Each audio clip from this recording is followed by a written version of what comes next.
Chirikure. uh, uh, it's so difficult to be precise.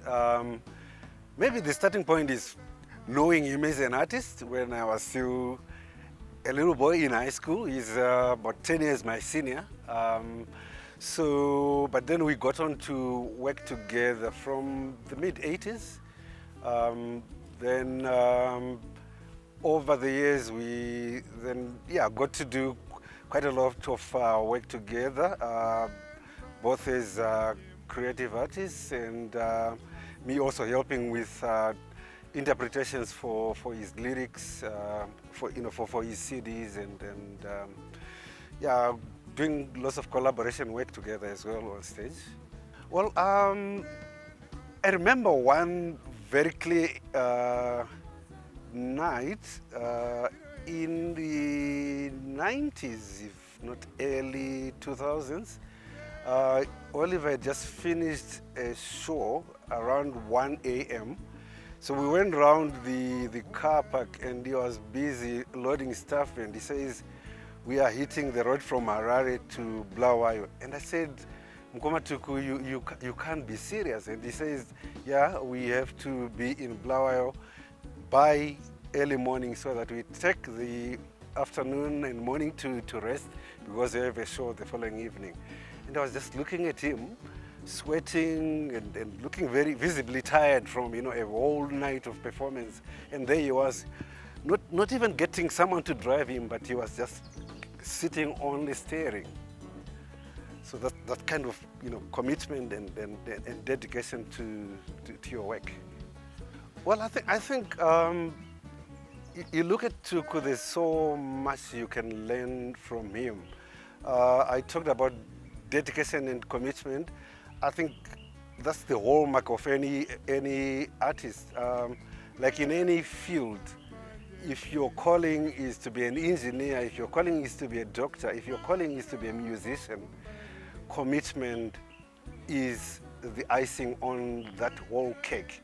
I have known Oliver Mtukudzi for as long as I can remember, but basically from the 80s when I was at school. I admired him from a distance from television, not knowing that one day we'll be friends. And I call him Baba Zala, and he says to me, "Mkwenyana," although he needs to improve because he says Mkwenyana. Look, Tuku, I'm not Mkwenyana, I am Mkwenyana. This person is one thing I know, some attributes. He's a humble person. Humility is somehow key to him. He's humble, but also he's meaning, of course, down to earth, but also he's very humorous. He's full of humor. Especially you have to be close to him to realize how humorous he is. Yeah. But he thinks very fast also. You ask him a question, he's quick to irritate, kind of. What I can say is to you, Tuku, the journey has been long. And of course you haven't arrived, you are still walking. Let's keep walking the journey. This is part of the journey, but for me, this is a very significant part of the journey. When people begin to recognize you, I do know that you are given a Master of Arts or something by the Women's University for your work. I also equally remember that you got a doctorate by the Great Zimbabwe University. Now this, for me, this is key. Continue walking together continue walking the journey with dignity as you have always done. Continue walking the journey with humility as you have always done. Continue being an inspiration to all of us, my dear Baba Zala. And by the way, Baba Zala means father-in-law. But of course, this is our kind of father-in-law and son-in-law. I feel happy for Nkoma Tuku, for Nkoma Oliver Mtukudzi. And to you, Nkoma Tuku, I can't just find ways to say makorokoto.